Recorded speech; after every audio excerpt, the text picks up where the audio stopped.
Hello YouTube. If you are looking for nano fish, you have come to the right place because there are many species here at the Wet Spots Warehouse, and Cameron is here. He's got a wealth of knowledge. We're going to go over quite a few species. So sit back, relax, and let's take a look. All right, so we're going to start on one of my favorite little tetras, the Morse code tetra. What can you tell us about these guys? Oh, these guys are fantastic. So Morse codes are going to stay pretty darn small. Biggest mine ever got was, about Ember Tetra size, so not even about half an inch. When they're settled, when they're mature, you'll see a nice sky blue on some of the fins. I found them to be fairly hardy for, a small fish. Not to say all small fish aren't hardy, but in terms of being problematic in terms of care, not taking prepared foods, they've been pretty adaptable every time I've had them. If memory serves, these have also been exported under the name Candlelight Tetra. Regardless of what you want to call them, I think these guys are awesome, super peaceful, cute little guys. A little bit more on the shy side, so definitely one for a small tank, preferably with plants or with something swimming overhead to keep them out and about. But I do think that this is one of the prettiest small tetras, especially one that isn't going to break the bank and be like 20 bucks a fish. I think these guys are awesome. I'm always super pumped when we get these in. All right, so I don't know if we're going to get any good footage of these, but what do we got here? So these are Protochirodon Pi, the Crystal Pi Tetra, sometimes called the Crystal Glass Tetra or the Pi Tetra, because you can see, hopefully, the little organ in there that does kind of look like the Pi symbol. These guys are going to be a little bit larger for a nano fish, get about 1.25 inches, 1.5 inches. Still very peaceful, really fascinating little guys. They're not as see-through as a glass cap, but still just a really nice translucent fish with that nice shimmery silver. These guys are another smaller tetra, coincidentally from Peru, just like the Morse codes, that seems to be pretty unproblematic. We don't really have any issues with them. I've certainly never had any issues keeping them when I've had them at home. I'm not always on the up and up in terms of keeping my baby brine flow going, so every time I'm getting a small fish, I'm looking with a little bit of an eye towards, can it take flake, can it take small pellets or granules, can it take frozen food? These guys have been awesome in that regard. A big school of them when they're a bit more settled is really cool to see swimming around, just because you'll see that little bit of a shimmer kind of go through and distort everything behind them.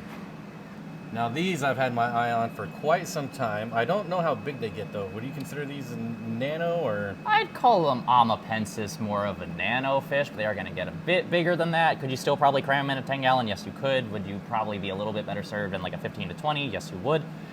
These guys I think are very special in that these actually came to us tank raised. Normally when you see these guys wild caught, they'll come out of Brazil and be very expensive, or you'll unfortunately see a fish from a different region labeled as these or as a flag tetra.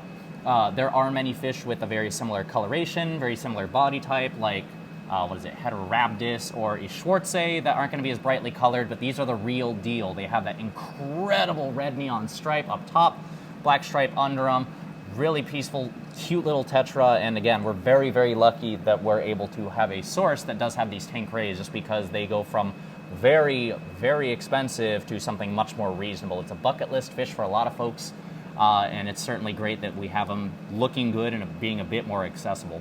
Yeah, these look great. I love the red eyes too. Mm-hmm. All right, what do we got here? So these are going to be the dwarf spotted Danio, Danio nigrofasciatus. These guys are most assuredly a true microfish. These guys are going to get not even an inch. I know that they're still pretty small yet, so you're not seeing the full color, but they'll have a really nice white belly with some black speckling and a black line under a nice orange line and then top half of the body. Very peaceful, a little bit more sedate than, say, like a zebra Danio, for those that don't like the constant swarm of activity for some of those larger guys. Awesome little nano fish. I've had really good luck keeping these guys alongside stuff like Vietnamese white clouds and a few rice fish types, and I really like them. The orange really shows through when they're adults, and just given how tiny they are and how they stay so close to the surface, I think it fills out a really interesting niche, especially for people looking for someone to fit like the top water area of the tank. But they're just an awesome little Danio you don't see very much. All right, now I saw these, and these are really cool. What do we got here? These are the purple coolie, as we call them, Pangioferis. I love these guys. They're kind of like the diminutive version with a slightly different color change of the brown coolie loaches. Pangio oblonga. These guys aren't going to get much bigger than, say, 2 inches tops, so they are going to be one of the dwarf species. They certainly, in my experience, don't mind being kept with other coolie loach species. I know a lot of folks like to have their Pangio pals where they'll have multiple species together. I've never had a problem with intermingling them so long as the fish preferably has enough members of its own kind to school with, but they certainly like the company. Really nice pinkish purple coloration on these guys. Standard, cute, coolie loach look, interaction, face. Awesome little fish. It's been a while since we've had these. I'm really glad to have them back because they're just great little fish. Yeah, the color on these things are insane. Mm-hmm. It's a beautiful fish. And they're super hyperactive right now because we're bothering them, but otherwise, they're definitely a little more chill. I wouldn't say they're overtly more secretive than most of the others, though. In my experience, my opinion, outside of silvers, which are a bit more secretive, most of these guys are out quite a bit. This is a very special fish. This is Trigonostigma somfongzi, Somfongs rasbora. It's the secret unlockable character for the genus. A lot of people are familiar with the Harlequin rasbora, of course, hobby mainstay, with the pork chop rasbora, which is SBI, or the narrow wedge rasbora, which is Hengeli. And then these, the fourth member, were thought to be, well, and there's Truncata, of course, excuse me, as well. Forgot about those guys, newly described. These are one that was thought to be extinct. For a long time, we couldn't find any in the wild. A lot of folks were assuming that, unfortunately, this little guy, which is threatened by habitat loss, if memory serves, was gone and only in the hands of a few breeders. Fortunately, we've been able to get our hands on them somewhat consistently. They're a, of course, popular target for conservationists, folks that like rare fish, folks that like helping rare fish that unfortunately are being threatened by habitat loss, not over-collected for the aquarium hobby. Not the case at all. I know that these guys aren't immediately as eye-catching as some of the other ones. I have been lucky enough to see some nice mature ones in a planted tank, and the orange that they get on that stripe is incredible, just like the rest of them. So don't barely see it on some of them. Yep, when they're settled, they're fantastic, just like a pork chop, just like a harlequin, just like a narrow wedge. It's really nice. But I'm frankly just grateful that we're able to keep this fish going, keep it on, and of course hook up conservation-minded hobbyists with such a wonderful fish that certainly deserves to have its place here. Yeah, I've always seen these on the website, but never in person, and it's a pretty cool little fish. And of course stay a lot smaller than the quote-unquote regular Harlequin rasboras as well. They're going to be a bit more like the pork chop size. Awesome. We've got another rasbora right next door over here. All right, what do we got here? So these are going to be what is mostly the Redfin Rasbora, Rasbora rubrodorsalis, and some of their friends that they're always exported with, the brilliant Rasbora, Rasbora borapatensis, both of which are going to be nano fish, but with the Redfin Rasbora staying smaller. The brilliant Rasbora is going to get about an inch, inch and a quarter. Very hardy, very easy fish to take care of. Nice black stripe, nice green under it with some red. Why we like these guys so much is the rubrodorsalis themselves, when mature, will have the same thing. They'll have shiny green body, they'll have a nice black stripe, but the crimson they get on their fins, their dorsal fin, their tail fin is fantastic, and they do stay a little bit smaller, maybe right at about an inch. So it's a great little fish. I've seen it in planted tanks, and it looks just fantastic. Really great contrast that you'll get kind of like a ruby tetra in terms of some of the red that you'll see. It's a beautiful little fish, but just one that you don't see as often, and especially this is one of those cases where brilliant rasboras are available tank raised pretty often, so I think that even seeing these guys as bycatch is a lot less of a common occurrence, but we're certainly grateful to have these guys back in. It's been a while. All right, now I personally just got some of these and I love them. What can you tell us about the jelly bean tetra? Oh, I love the jelly beans. Jelly beans are certainly going to be a lot more flighty. Make sure to have a good lid. And certainly maybe a bit feistier than a lot of what most folks would consider nano fish. I don't think that they're mean at all to other fish. I don't know that I trust a full-grown one of, inch and a quarter with, say, some of the micro rasboras, but certainly with any fish bigger. And they do like to chase each other quite a bit, so make sure to have a nice big school. But once they're settled in, it's an incredible fish. A lot of activity. The body's going to be this bright neon green. You'll see this really nice gold to it. You'll see bright red in the tail. They're an awesome fish. They're another one that's going to be a little bit of a struggle to breed for a lot of folks, so there's certainly a little bit of a feather in your cap aspect there if you can spawn them. I think they're awesome for anything African that doesn't get too big, like Crebensis. They're an amazing dither. They do really well with like Lampy, Killy, there's some of those other fellows. They'd be great alongside something like fire barb, something like that. It's just an awesome, awesome little fish, just one that you can't put with, say, like, I don't know how they'd fare with chili rasboras, but anybody bigger and tougher than that I think would be just fine. I've kept these and always loved them. Great little fish. Yeah, I'm really enjoying mine. Oh, there we go. Yeah, there we go. I figured that would happen. So what do we got here? Another dwarf coolie? Yep, so these are going to be Pangio, cuno, vergata, what we call the zipper coolie loach, because the patterning on them looks a bit reminiscent of a zipper pattern. These guys are true dwarfs, just like the purple coolie loach, not going to get much larger than, again, say 2 inches long. Another one, never had problems intermingling them with other species, but I think it's really neat that, you know, the standard coolie loach is very popular, and then of course there's the even tinier version that you see every once in a while as an uncommon offering. No more difficult to take care of, just smaller, so certainly if you don't have as much room, a group of these would do splendidly. A great little fish. I like cuno vergata a lot. It's really cool that there's even, you know, a micro coolie loach for folks wanting something nice and benthic for their small fish community. There we go. A couple sitting still so we can get a good look at them. Really nice patterning on them. Well, these are looking really good. What do we got here? This is my favorite tetra. This is the red Crystal Tetra, Hyphesobricon Harold Schultzii.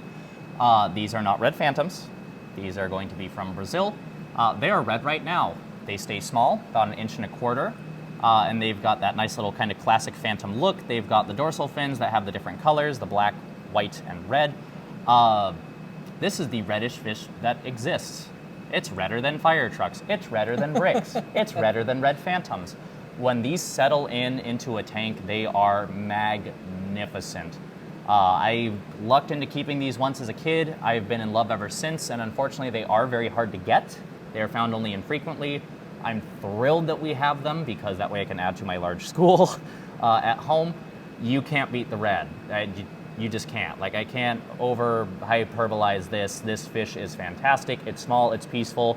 There's that nice red guy down there. He's gonna like triple the intensity of that as he grows a little bit more. I love this fish, and they are also outrageously hard to spawn. Very nice challenge for even the Tetra experts on getting these guys going, which means unfortunately we do only see these guys wild caught. But I love this fish dearly. I will always try to keep it, and it's very red. Not sure if I said that already. Very red. All right, and then one of my favorites right next door. Oh, the Tono Tetras, I love them. Oh, it's the little Halloween buggers. They got nice bright red face, they got the white belly, they got the black stripe, which is almost more of a purplish when they settle in. These guys also stay very small, probably 3/4 inch. Tucanos are one that we've historically always had pretty much no problems with. They seem to be very hardy. I know in nature they occur in very black water areas where the pH is very low, very soft water.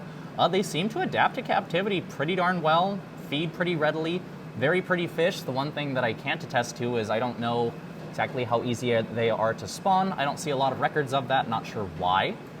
Could just be I'm not looking in the right places, but it's a great little fish. It's small, it's peaceful, pretty easy to take care of. These guys are stunners in any sort of like nano planted community, which is often where they end up. I also have a good friend down in Florida that had these always in black water, and they look stunning in there too. Shout out to Drayden for showing me how pretty these guys can be.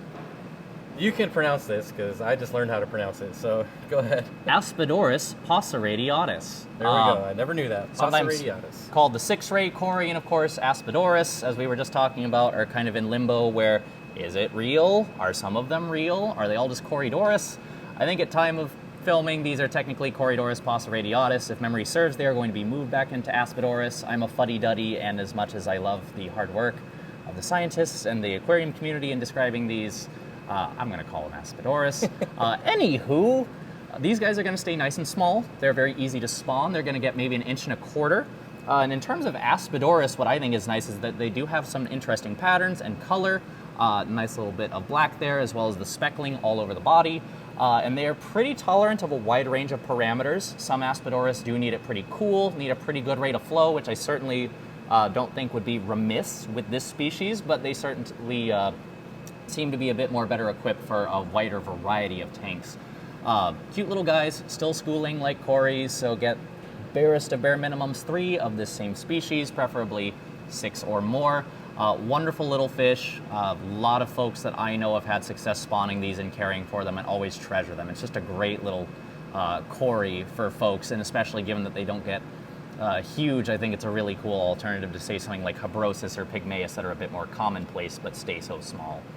Yeah, so I personally keep these and I love them, and I keep them with bumblebee gobies, and they do really Cool. well. Yeah, love these guys. Highly recommend them.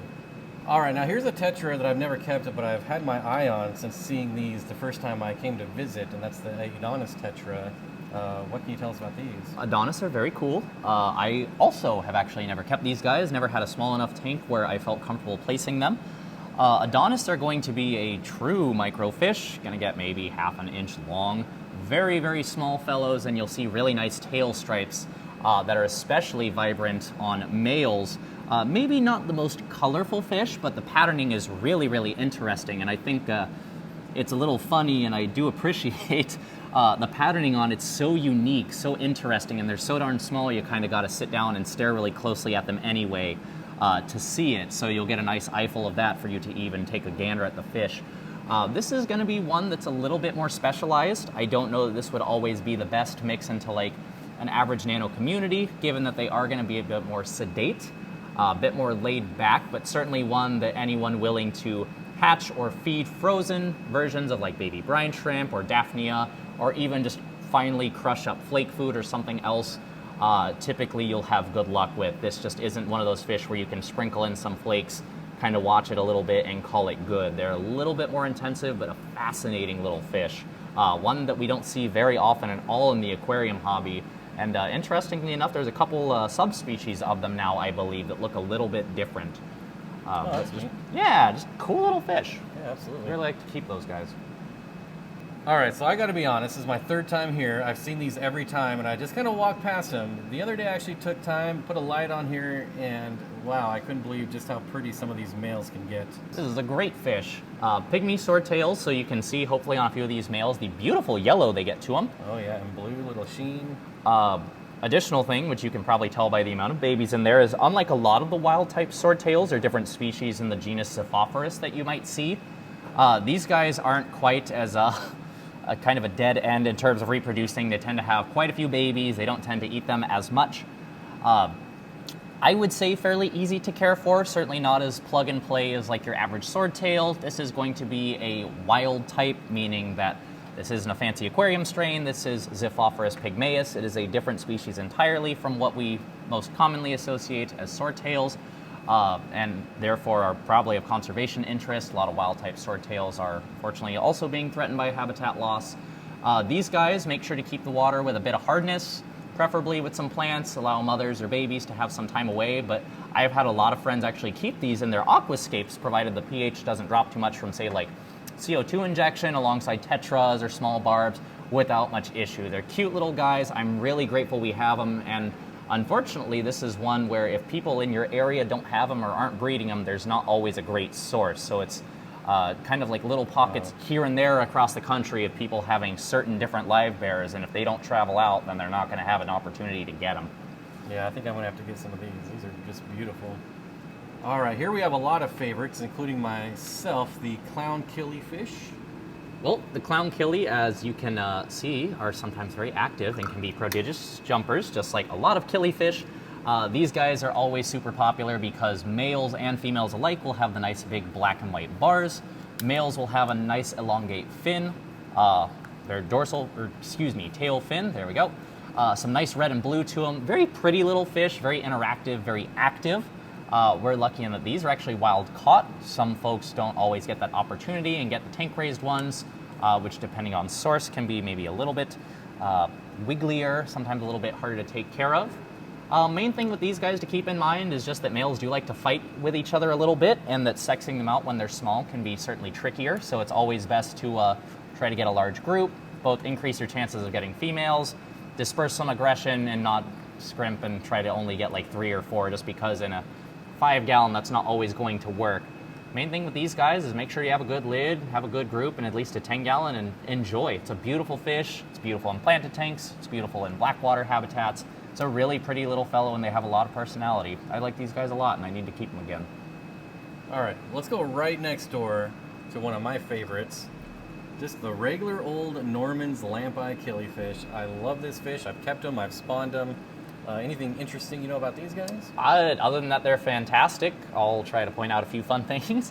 I think a lot of the time with Normanite, you're always drawn to the eye. Like, this swarm is one of my favorite things when there's a ton and you see that blue eye. But what I really liked when I kept my Normans, although I never sat down and got them spawning, they probably were, I just never noticed, is when they mature, the finnage and the yellow that you'll also get on. And males are very pretty fish, a little bit larger, certainly a little bit more stout for a Killy, being a Lampy, but still not going to get much larger than an inch. Great little folks. I really like Normanite a lot, and this is another good kind of companion to something like a jelly bean tetra or a moderately sized African barb or other barbs. Tend to do pretty well in communities, just may eat possibly baby shrimp, might, if they're having a bad day, mess with an adult, or at least I've heard stories of it. But just a great fish. I really like Normanite. I wish more Lampys were available in the hobby because I think they're really cool. All right, so a little bonus fish for you. Not necessarily a nano fish, but they're just so cool I wanted to show you. What are these guys? So these are Procatopus dividii, or what it sounds like might soon be described as abbreviata, which I think used to be a species and then was made defunct, might be coming back. These are a killifish from Yabasi. They're an African killifish, and these guys are cool because they are non-annual. They're very dimorphic. You can see the differences in the males and females here, and they are stunningly beautiful. These aren't going to get much bigger than maybe 1.5 inches, 1.75 inches. Males flaring out that tail fin is incredible to see.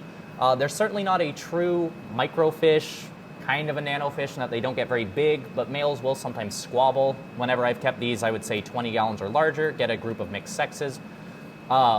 I think it's probably due to how uncommonly they're seen, but Procatopus are incredible. I've never seen a bad-looking Procatopus. They do great with a wide variety of fish.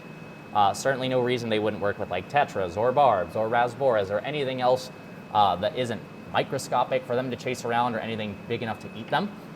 I think that they're incredible, and this location in particular gets some really nice red to it as it matures. I mean, with any Procatopus, you're typically going to see a lot of iridescent blue, bright reds, bright greens, bright yellows. They're beautiful, beautiful killies. A little bit trickier to spawn as well, so they're not as plug and play as some of like a gardener eye or some of the apiosemians or anything like that. They're awesome fish. We're fortunate enough to be able to source quite a few. More people need to keep them, just being blunt. It's an awesome fish. I'm probably going to get some of these too.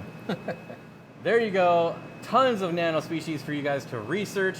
If you liked any that you saw, visit wetspot.tropicalfish.com. Use code Steenfott10 for 10% off. Any closing words for you? Microfish are cool, nanofish are cool, and of course they're the most popular thing in the hobby right now. I'm always glad to show off some of the things that I think are a bit more out there and cool that will fit in with a lot of these normal aquascapes that you see. Awesome. There you go. See you on the next one.